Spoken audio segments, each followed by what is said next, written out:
The quantum receiver aboard the lunar deep space station crackled to life during Commander Ria Patan's night shift.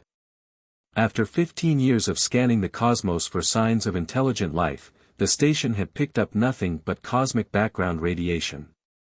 Until now.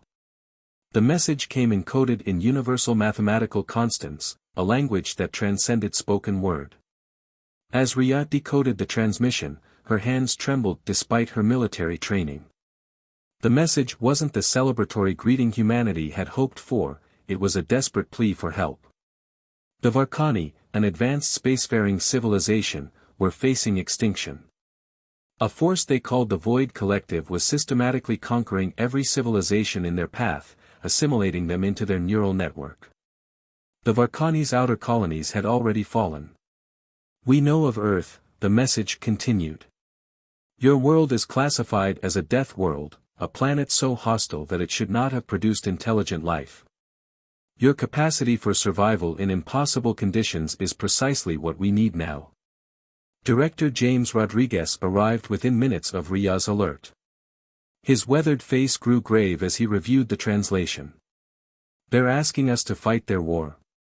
"No," Ria replied, highlighting a specific passage. "They're asking us to fight alongside them. There's a difference." The message detailed the Void Collective's capabilities. Their ships were impervious to conventional energy weapons.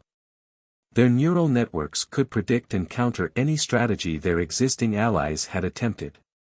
Their technology operated on principles that seemed to defy physics itself. But they had never encountered humans before. They had never faced a species that evolved on a world where every breath could be your last, where massive predators forced early humans to develop tools and complex problem-solving just to survive. Where adaptation wasn't just advantageous, it was necessary for survival. "We offer an exchange," the message concluded. "We will share our advanced technology, faster-than-light travel, quantum communications, energy production beyond your current capabilities. In return, we ask for Earth's greatest resource, your people's unique way of thinking, your unpredictability, your innovations born from surviving impossible odds." Within hours, the message was being debated in emergency sessions worldwide. But Ria knew what the decision would be. Throughout human history, whenever someone had asked for help against overwhelming odds, there had always been those who answered the call. As she prepared the response protocols, Ria reflected on human history, not the conflicts that made other species fear them, but the countless times people had put themselves in harm's way to help others. Running into burning buildings, diving into treacherous waters, volunteering for dangerous missions, humans had an inexplicable drive to help those in need. The Varkani had called Earth a death world, thinking it explained humanity's dangerous nature. What they didn't understand was that surviving such a world hadn't just made humans strong or ruthless, it had taught them the value of standing together against overwhelming odds. The harsh crucible of Earth had forged not just warriors, but protectors. The United Earth Council's response arrived faster than anyone expected. They had only one condition before committing Earth's forces: they wanted to speak directly with the Varkani leadership. As Ria prepared the transmission equipment for the first face-to-face contact between humans and aliens, she couldn't help but smile at the irony. Humanity's first step into galactic civilization wouldn't be through peaceful exploration or cultural exchange, but because someone out there needed help. The Void Collective was about to learn why Earth's reputation as a death world was only half the story. They were about to discover what happened when you pushed a species that had spent its entire existence overcoming impossible odds, a species that had turned the very harshness of their world into their greatest strength. Preparing response transmission, Ria announced, her fingers dancing across the controls. Initiating first contact protocols. The quantum transmitter hummed to life, ready to send humanity's answer across the stars. The message was simple: help is coming. General Darius Zhou stood before the assembled War Council in the underground chambers of Beijing, his holographic display showing tactical data received from the Varkani. The room hummed with tension as military leaders from every major nation contemplated the scale of what they were about to undertake. The Void Collective's technological advantage is significant, he stated, highlighting their shield systems. But they have a critical weakness: they've never faced an enemy they couldn't predict. Their neural networks analyze patterns from thousands of battles, anticipating every strategy. But humanity? He allowed himself a rare smile. We specialize in the impossible. Admiral Fatima Hassan of the Mediterranean Alliance leaned forward. You're suggesting we commit our entire defense fleet to an interstellar war when we've barely established colonies on Mars? This could be suicide.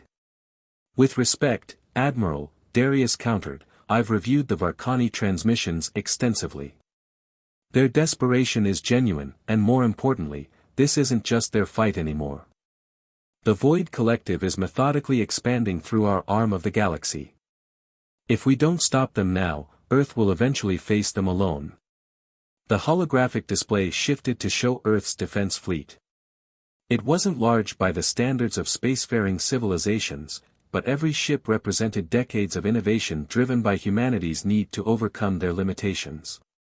While other species had developed elegant solutions using advanced technology, humans had been forced to think differently. Our ships may look primitive to the Varkani, Darius continued, but they incorporate principles the Void Collective has never encountered. We use rotating habitats instead of artificial gravity because we had to. We developed kinetic weapons instead of energy beams because we had to. Every limitation we faced forced us to innovate in ways they've never seen. Dr. Isabella Reyes, head of Earth's Xenotechnology Division, raised her hand. The public won't understand why we're committing resources to a distant war when we have problems here on Earth. Darius nodded, having anticipated this concern. He switched the display to historical footage: firefighters rushing into burning buildings, rescue workers in natural disasters, medical teams in conflict zones. Humanity has never needed to understand why to help. We do it because it's who we are. When the Antarctic ice shelf collapsed in 2042, every nation sent aid. When the Martian colonies faced collapse in 2069, we launched the largest rescue operation in history. We help because we remember when we needed help ourselves. The room fell silent as he played the final piece of data from the Varkani transmission, recordings of civilian populations being systematically processed by the Void Collective, their individuality erased as they were absorbed into the neural network. The Varkani called us dangerous, Darius said softly. They're right. We're dangerous because we had to be. Earth tried to kill us every day of our evolution, and instead of dying, we learned. We learned to protect each other. We learned to adapt. We learned to fight back. He straightened, his voice carrying to every corner of the chamber. The Varkani don't just need our ships or our weapons. They need our perspective. They need a species that looks at impossible odds and sees a challenge to overcome. They need a species that has spent its entire history doing what their neural networks say cannot be done. The council members exchanged glances. They all knew the risks. Committing the fleet meant leaving Earth with minimal defenses. It meant trusting aliens they'd never met. It meant fighting an enemy that had never known defeat. But they also knew humanity's history. Every major advancement had come from facing challenges that seemed insurmountable. Every triumph had started with someone saying it couldn't be done. The vote was unanimous. As Darius left the chamber, his aide handed him the latest update. The fleet was already mobilizing, crews volunteering in numbers that exceeded their capacity. The Varkani's distress call had awakened something in humanity's collective consciousness, a chance to prove that their harsh evolution had created not just survivors, but protectors. Send word to the Varkani, he ordered. Tell them the Deathworlders are coming. But not as conquerors or destroyers. We're coming as what we've always been, the ones who look into the darkness and light a torch for others to follow. The message went out across the quantum network. Humanity had made its decision. The species that had learned to thrive on a world that should have killed them was about to teach the galaxy why that made them not just dangerous, but extraordinary. Dr. Naomi Okoro watched from the bridge of the EDS Prometheus as the combined human Varkani fleet dropped out of FTL at the edge of the Proxima Centauri system. The Void Collective had established a foothold here, their massive ships forming a blockade around the Varkani colony world. This would be humanity's first test against an enemy that had never known defeat. All ships reporting ready, Dr. Lieutenant Raj Kumar announced from his tactical station. The Varkani are expressing concern about our formation. Naomi smiled. Of course they were concerned. The human ships weren't arranged in any of the standard tactical patterns the galaxy was familiar with. Instead, they were scattered in what appeared to be random clusters, a formation that would have made any conventional military commander cringe. Tell our allies to maintain their position, she ordered, and remind them that chaos is part of the plan. The Void Collective's response was immediate. Their neural networks had already analyzed the battlefield, predicting victory with 99.9% certainty based on their technological superiority. Their massive dreadnoughts began moving into an attack formation that had crushed countless civilizations before. They're deploying their energy web, Raj reported. Standard pattern, just like the Varkani briefed us. They're expecting us to try to punch through their weakest point. And that's exactly what we're not going to do, Naomi replied. Launch the miners. Across the human fleet, cargo bays opened to release what appeared to be standard asteroid mining vessels. The Void Collective sensors registered them as non-military craft, hardly worth noting. That was their first mistake. Mining ships in position, Raj reported. Beginning Operation Rockslide. The miners activated their industrial-grade cutting beams, not on the enemy ships but on the debris fields surrounding the battlefield. Chunks of asteroids and space rock began moving, pulled by precise gravitational calculations. The Void Collective's predictive networks registered the debris as a navigation hazard but nothing more. That was their second mistake. Gravitational slings are hot, Naomi announced. All ships execute slingshot protocol. The human fleet suddenly accelerated, using the carefully positioned debris as gravity assists. Ships whipped around asteroids at impossible angles, their paths so erratic that the Void Collective's targeting systems couldn't establish locks. Their energy web, designed to trap and destroy ships following logical attack vectors, was scattered and fragmented, trying to track the chaos. Their neural networks are attempting to recalculate, the ship's AI reported. They're running through combat scenarios, but none of their historical data matches our approach. We're literally outside their context. The mining ships suddenly activated their full arrays, not to cut rock, but to launch it. Thousands of asteroid fragments accelerated toward the Void Collective fleet at relativistic speeds. Their impenetrable shields, designed to deflect energy weapons, hadn't been calibrated for simple kinetic impacts. Multiple enemy ships reporting shield fluctuations, Raj called out. Their adaptive systems are trying to compensate, but they can't predict where the next impact will come from. The Varkani fleet, finally understanding the human strategy, began to coordinate their advanced energy weapons with the asteroid barrage. Where their weapons alone had been ineffective, the combination of kinetic impacts and energy bursts began to overwhelm the enemy's defenses. But Naomi had one more surprise. From every human vessel, small pods were launched, the same type used to establish mining colonies on hostile worlds. The Void Collective sensors registered them as escape pods, not worth targeting. That was their final mistake. The pods contained neither colonists nor miners, but special forces teams trained in zero-gravity combat, using tools designed for securing footholds on asteroids. They attached themselves to the enemy vessels whose shields had been calibrated to stop weapons, not slow-moving construction equipment. Boarding teams are in position, Raj reported. They're singing, Doctor. The comm channels filled with the sound of human voices singing old sea shanties as they cut their way into the most advanced warships in the galaxy using mining tools and determination. The Void Collective's neural networks crashed, unable to process the sheer impossibility of what was happening. As the battle turned decisively in their favor, Naomi watched the Void Collective ships begin to retreat.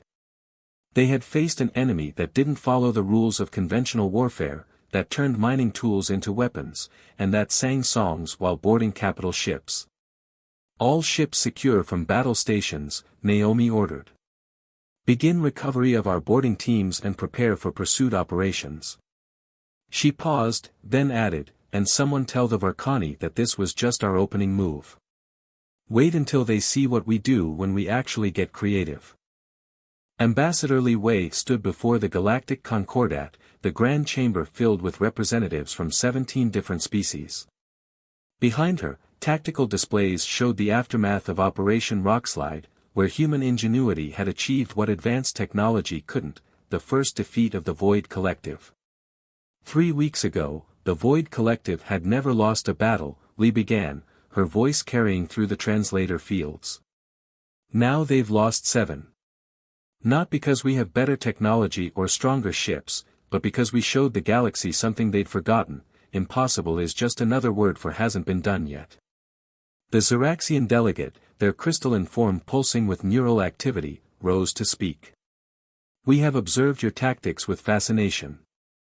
You turn civilian equipment into weapons. You ignore established military doctrine. Your ships move in patterns our most advanced AI cannot predict.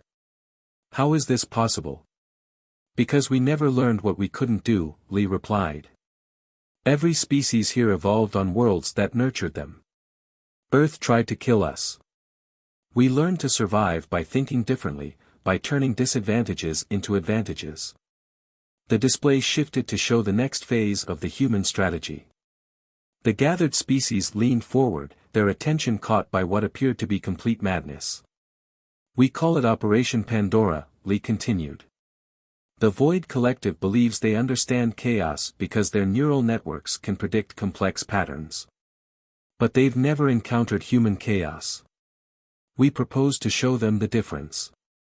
The plan was audacious.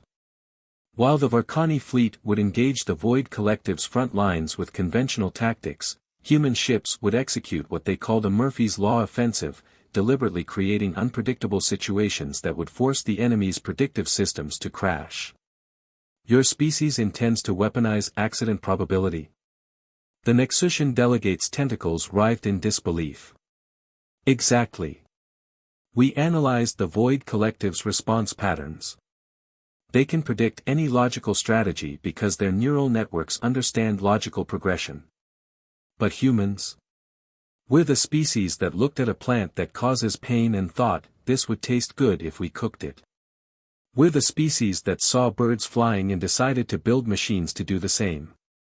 We don't follow logical progression, we jump straight from, this is impossible, to, we did it anyway. The display showed human ships executing maneuvers that made several delegates physically recoil, ships using gravitational slingshots around stars, crews purposely inducing reactor fluctuations to create sensor ghosts, and mining ships converting entire asteroid fields into weaponry. But the real key isn't just our tactics, Li explained. It's what happens when we combine human unpredictability with your technologies and knowledge. Each of your species has been fighting the Void Collective separately, using strategies they can predict. Together, we can show them something they've never seen, a galaxy that refuses to follow their rules. One by one, the representatives began to signal their agreement. The Xeraxians committed their quantum crystalline technology. The Nexusians offered their phase-shifting capabilities. Even species that had been neutral began pledging support as the alliance took shape. Li's display showed their first joint target, the Void Collective's main computational nexus, where their predictive networks processed battle data. They believe they can predict everything because they've never seen what happens when the galaxy stops playing by their rules. Let's show them what happens when humanity's chaos theory meets the combined innovation of 17 spacefaring civilizations. The session ended with the formation of what would become known as the Coalition of Chaos. As the representatives filed out, many still shaking their heads at the human battle plans, Lee watched as a Xeraxian delegate excitedly explained to a Nexusian how their technologies could be combined in ways neither species had considered before. The galaxy was remembering something it had forgotten in its rush toward technological perfection. Sometimes the most elegant solution was the one that broke all the rules. The Void Collective was about to learn that prediction becomes impossible when your opponent's strategy is to be unpredictable. The massive form of the Void Collective's central nexus filled the viewscreen of the EDS Prometheus. Dr. Naomi Okoro and Ambassador Li Wei stood side by side, watching as the largest fleet ever assembled in galactic history held position behind them. The coalition of chaos was about to attempt its boldest strategy yet. Neural activity from the Nexus is off the charts, Raj reported from his tactical station. They're trying to predict our next move. Let them try, Naomi replied. You can't predict what even we don't know we're going to do. The plan they developed was arguably the most insane strategy ever conceived in military history. The Xeraxians had configured their quantum crystals to generate completely random tactical decisions based on human historical events. The Nexusians had modified their phase technology using principles borrowed from Earth's quantum mechanics theories. The Varkani had reprogrammed their energy weapons to behave like Earth weather patterns. All ships report ready, General Zhou's voice came through the comm, begin Operation Beautiful Chaos. What followed would be studied in military academies across the galaxy for centuries. Human ships executed maneuvers based on ancient Earth dance movements. Nexusian vessels phased in and out of reality in patterns inspired by jazz improvisation. Xeraxian crystalline ships formed configurations based on human children's games. The Void Collective's neural networks began to overload almost immediately. Their perfect predictive models, faced with strategies that defied not just military logic but basic rationality, started to break down. Then something unexpected happened. As the Void Collective's neural networks crashed and rebooted, trying to adapt to the Coalition's chaos, their ships began moving in eerily familiar patterns. They're mimicking us, Lee realized. Their adaptive programming is trying to copy our unpredictability. That's when they understood, the Void Collective wasn't just a conquering force. It was an adaptive intelligence that had spent millennia absorbing the traits of species it encountered. But it had never encountered anything like humanity and its allies before.